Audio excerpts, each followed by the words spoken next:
Assalamualaikum warahmatullahi wabarakatuh. Bismillah, alhamdulillah, wassalatu wassalamu ala rasulillah Muhammad ibn Abdillah. La hawla wa la quwwata illa billah. Kaum muslimin wal muslimat rahimakumullah. Di bulan suci Ramadan ini tentunya kita berharap, kita memohon kepada Allah Subhanahu wa taala menjadikan diri kita ini menjadi pribadi yang lebih baik dari hari ke hari. Dalam kesempatan yang berbahagia ini, ada sepenggal kisah di tengah masyarakat yang apabila kita benar-benar mau untuk mendalami, ada hikmah di dalamnya. Di suatu desa, ketika datang bulan Ramadan, begitu meriah. Anak-anak gemar mengaji. Di masjid, di surau, banyak sekali. Anak-anak datang ke sana untuk belajar mengaji. Hingga suatu hari ketika anak-anak sedang asiknya belajar membaca Al-Quran. Di dalam masjid, pada seorang ustadz atau seorang kiai, muncullah anak kecil dengan pakaian lusuh, dengan kulit yang kumuh, kumal. Ia membawa es krim di tangannya. Dengan begitu nikmatnya, dia menjilati es krim tersebut. Dengan tersenyum, dia tidak ikut ngaji, tetapi melihat teman-teman sebayanya pada asik belajar Al-Quran bersama ustadznya. Salah satu dari anak-anak yang belajar Al-Quran itu melihat anak yang kucel tadi. Kemudian si anak tadi melaporkan apa yang ia lihat kepada ustadznya. Pak Ustadz, itu ada anak, dia tidak berpuasa, malah dengan asiknya dia makan es krim. Itu gimana Pak Ustadz? Mendengar aduan dari salah satu siswanya atau anak yang belajar kepadanya, sang ustadz pun keluar dari masjid. Dia menghampiri si anak kecil yang tidak berpuasa. Dengan nada yang agak tinggi, dia bertanya kepada anak kecil tersebut, "Hei kamu, mengapa kamu tidak berpuasa di bulan suci Ramadan? Lihat yang lain, mereka berpuasa, mereka mengaji, tetapi kamu dengan seenaknya makan, minum di hadapan orang-orang yang berpuasa." Sang anak yang tidak berpuasa tersebut terdiam. Namun dalam diamnya memendam rasa sakit dalam dada. Ia pun berujar dengan lirih, "Pak Ustadz, mohon maaf jika manakala teman-temanku pada belajar, pada berpuasa, aku tidak ikut puasa. Aku malah asyik makan minum es. Tetapi Pak Ustadz ingat, kemarin sebelum datang bulan Ramadan, saat aku kelaparan, saat aku ingin sekali minum es, aku hanya bisa melihat mereka pada enak, pada asik makan minum, sedangkan aku kelaparan. Sedangkan aku ingin sekali merasakan nikmatnya es itu. Walau aku tidak bisa, tetapi aku tidak marah karena aku menyadari mungkin belum rezekiku untuk bisa mendapatkan kenikmatan minum es. Dan aku tidak pernah marah, wahai Ustadz.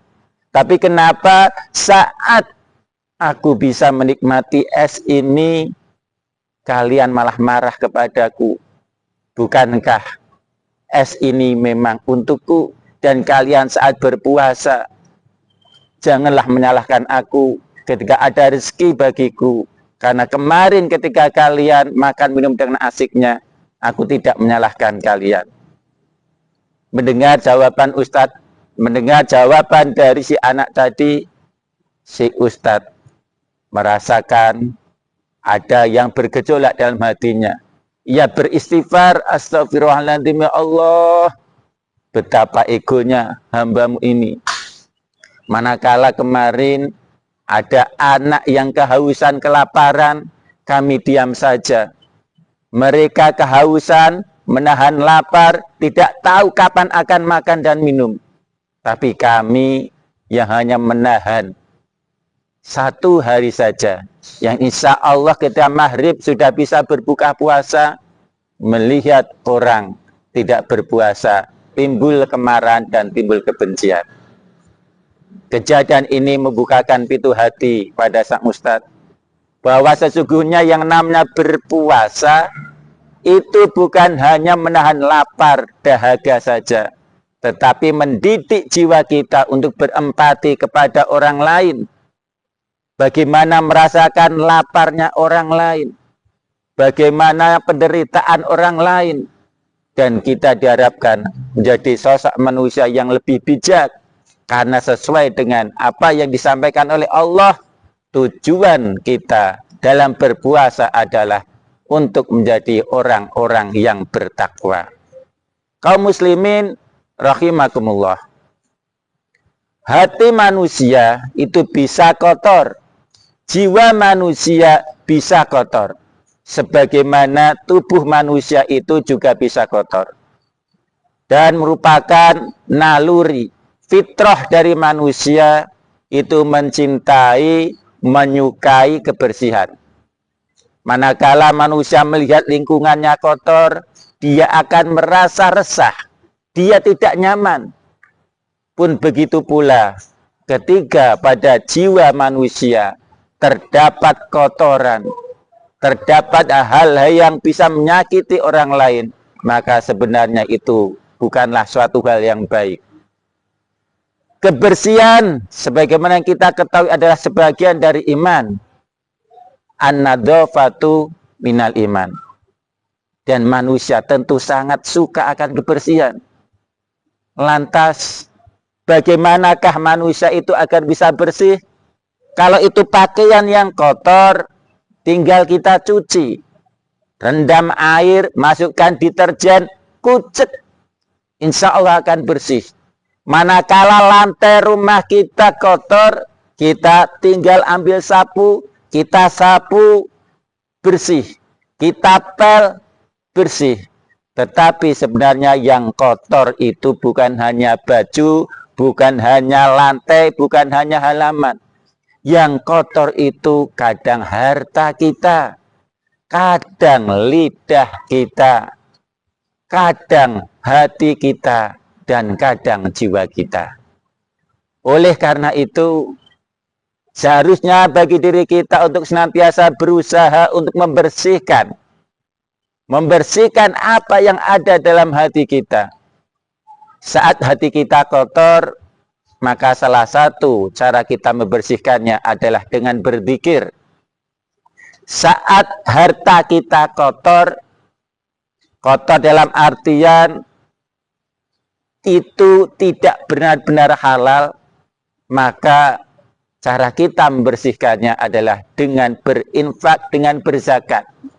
Dan saat jiwa kita kotor, cara kita membersihkannya adalah dengan berpuasa. Insya Allah dengan berpuasa itulah Allah akan mengampuni dosa-dosa kita. Allah akan membersihkan jiwa kita.